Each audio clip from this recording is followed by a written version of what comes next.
Hello বন্ধুরা, Pamela সেচেলে সবাইকে স্বাগত। আজ আমি তোমাদের জন্য নিয়ে চলে এসেছি একটি নিরামিষ রেসিপি। যে কোনো নিরামিষ দিনে তোমরা খুব সহজেই এই রেসিপিটা বাড়িতে বানিয়ে ফেলতে পারবে।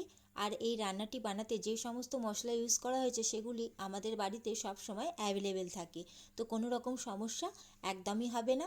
চলো তাহলে কথা না বাড়িয়ে শুরু করা যাক আজকের রেসিপি, ফুলকপির বড়ার ডালনা। সবার প্রথমেই দেখো আমি এখানে একটা ছোট সাইজের ফুলকপি নিয়ে নিয়েছি আর একটু মিডিয়াম সাইজের কেটে নিয়েছি। তো সবার প্রথমে আমি ফুলকপিটা একটু জলের মধ্যে নুন দিয়ে ভাপিয়ে নেব, যাতে এর মধ্যে যদি কোনো রকম পোকা বা কোনো রকম নোংরা থাকে সেটা তাহলে বেরিয়ে যাবে। ফুলকপিটা এখন আমি ঢাকা দিয়ে 2 থেকে 3 মিনিট একটু ভাপিয়ে নেব। 1 মিনিট পর দেখো ঢাকা খুলে আবার একটু উল্টে পাল্টে নাড়িয়ে দেব। আবার আমি আর 1 মিনিটের জন্য এটা ঢাকা দিয়ে হতে দেব। ফিরে এসেছি দেখো 3 মিনিট পরে। আর দেখো ফুলকপিটা ভালো করে ভাপানো হয়ে গেছে। এখন আমি জল ঝরিয়ে এটা তুলে নেব আর ফুলকপিটা ঠান্ডা করে নেব।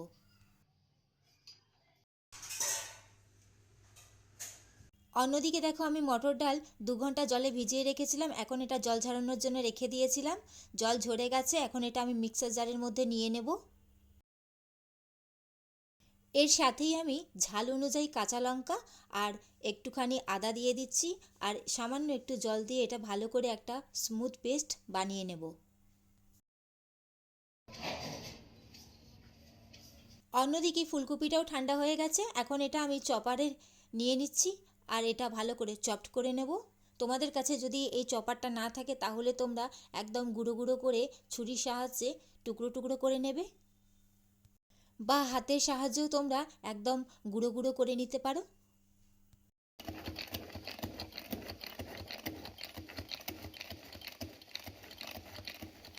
দেখো আমি চপড করে নিয়েছি, এইটুকুনি একটু গোটা গোটাই থাকবে। অন্যদিকে আমি শুকনো খোলায় 1/2 চামচ গোটা ধনে, 1/2 চামচ গোটা জিরে আর শুকনো লঙ্কা ভালো করে ভাজা করে এটা গুঁড়ো করে নেব, কারণ এই মশলাটা আমি ইউজ করব। বড়াটা বানানোর জন্য আমি ফুলকপিটা তো আগেই চপড করে নিয়েছি, এর মধ্যে আমি পরিমাণ মতো নুন দিয়ে দিচ্ছি আর এর সাথেই সামান্য একটু হলুদ গুঁড়ো দিয়ে দিচ্ছি। আর ভাজা যে মশলাটা বানিয়েছিলাম সেটা গুঁড়ো করে নিয়েছি, গোটা ধনে, গোটা জিরে আর শুকনো লঙ্কা, যাতে ফ্লেভারটা খুব সুন্দর হবে। আর এর সাথেই আমি দেখো যে ডালটা বেটে রেখেছিলাম মটর ডাল, সেটা নিয়ে নিয়েছি।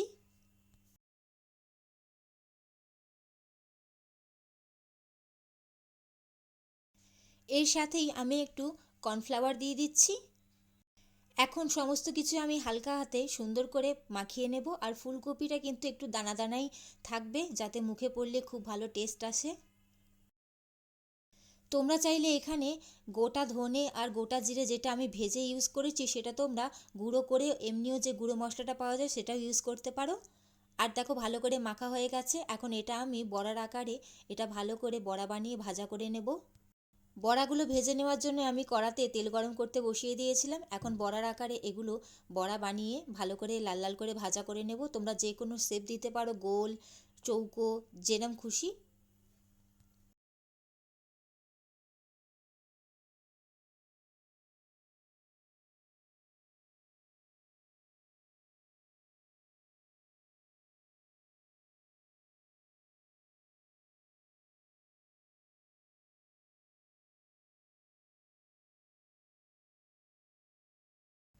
এক পিঠ ভাজা হয়ে গেছে, আমি আরেক পিঠে উল্টে দিয়েছি। এইভাবে লাল লাল করে আমি ভাজা করে নেব। প্রথম পর্ব ভাজা করে নেওয়ার পর দ্বিতীয় পর্বও আমি দিয়ে দিয়েছি। আর বড়াগুলো এইভাবে এক এক করে ভাজা করে নেব। আর বড়াগুলো ভাজার সময় কিন্তু একদমই ভেঙে যাবে না। সমস্ত বড়াগুলোই ভাজা হয়ে গেছে, এখন চলে যাব পরবর্তী পর্যায়ে। বড়া ভাজা করার তেলেই আমি আলু ভাজা করে নেব। আলুগুলো আমি লাল লাল করে ভাজা করে নেব। আর এর সাথেই আমি দেখো হলুদ আর নুন দিয়েছি, লাল লাল করে আলুটা ভাজা করে নেব।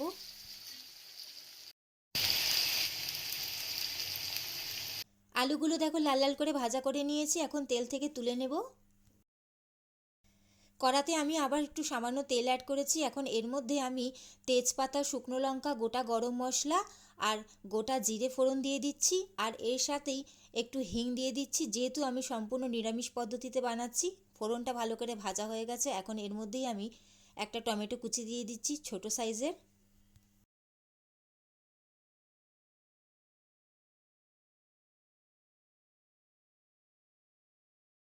এখন এর মধ্যেই কিছু গুঁড়ো মশলা দিয়ে দেবো। প্রথমেই আমি সামান্য একটু হলুদ গুঁড়ো দিয়ে দিচ্ছি, এর সাথেই আমি একটু ঝাল লঙ্কার গুঁড়ো দিয়েছি, এর সাথেই আমি হাফ চামচ জিরে গুঁড়ো দিয়ে দিচ্ছি, আর তার সাথে হাফ চামচ ধনে গুঁড়ো দিয়ে দিচ্ছি। এর সাথেই রঙের জন্যে কাশ্মীরি লঙ্কার গুঁড়ো দিয়ে দিচ্ছি, আর সাথেই একটু গরম মশলা গুঁড়ো দিয়ে দিচ্ছি। এর সাথেই পরিমাণ মতন নুনটাও আমি দিয়ে দিচ্ছি। এখন সমস্ত মশলা ভালো করে আমি কষিয়ে নেব 1 মিনিট মতন।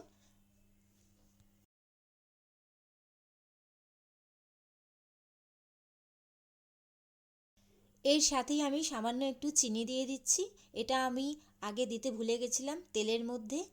তো তোমরা যখন তেলটা অ্যাড করবে মশলা দেওয়ার আগে তেলের মধ্যে চিনিটা দিয়ে দেবে, টেস্টটা যাতে ব্যালেন্স হয় তাই জন্য আমি একটু চিনি দিয়েছি। আর এর সাথেই আমি একটু সামান্য জল দিয়ে দিচ্ছি যাতে মশলাটা পুড়ে না যায়। এখন ভেজে রাখা আলুগুলো আমি এর মধ্যে দিয়ে দিচ্ছি, আর আলু দিয়ে মশলাটা ভালো করে আমি কষিয়ে নেব। আমার চ্যানেলে আরও অনেক রেসিপি আছে বন্ধুরা, তোমরা চাইলে সেগুলো দেখে নিতে পারো। আর ভালো লাগলে অবশ্যই আমার চ্যানেলটি সাবস্ক্রাইব করে আমার পাশে থেকো, যাতে আমি পরবর্তীকালে তোমাদের সাথে আরও নতুন নতুন রেসিপি শেয়ার করতে পারি।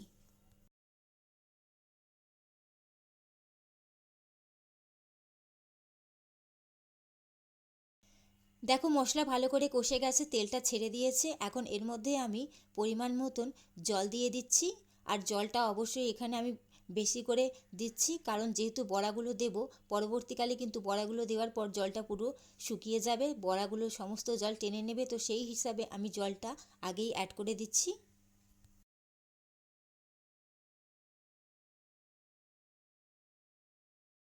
এখন এটা আমি ঢাকা দিয়ে আলুটা সেদ্ধ করে নেব।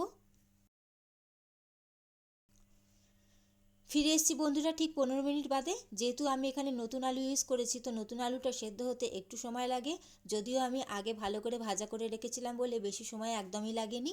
আর আলুগুলো সেদ্ধ হয়ে গেছে, এখন ভেজে রাখা বড়াগুলো আমি এই ঝোলের মধ্যে দিয়ে দেব।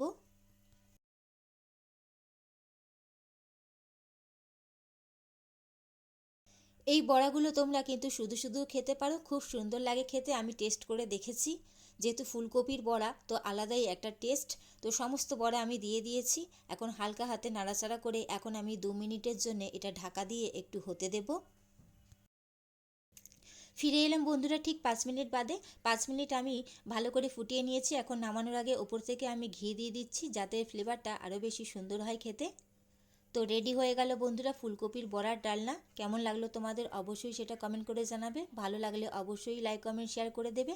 আর বাড়িতে অবশ্যই একবার এই রেসিপিটা ট্রাই করে দেখবে। সম্পূর্ণ নিরামিষ, তোমাদের সবার খুবই পছন্দ হবে, কারণ এর টেস্টটা একদম সম্পূর্ণ আলাদাই হয়। এখন এটা আমি এইভাবে গ্যাসের ফ্লেম অফ করে ঢাকা দিয়ে 5 মিনিটের জন্য রেখে দেব। 10 মিনিট বাদে দেখো ঢাকা খুলে তোমাদেরকে দেখাচ্ছি, ঝোলটাই একদম পুরোটাই কমে গেছে। আর এটাই হচ্ছে ফাইনাল লুক। কেমন লাগলো তোমাদের অবশ্যই জানাবে। আজকের এই রেসিপি ভালো লাগলে অবশ্যই আমার চ্যানেলটি সাবস্ক্রাইব করে আমার পাশে থেকো বন্ধুরা। চলো আজকের মতন আসি, দেখা হচ্ছে পরবর্তী দিনে। চলো টাটা।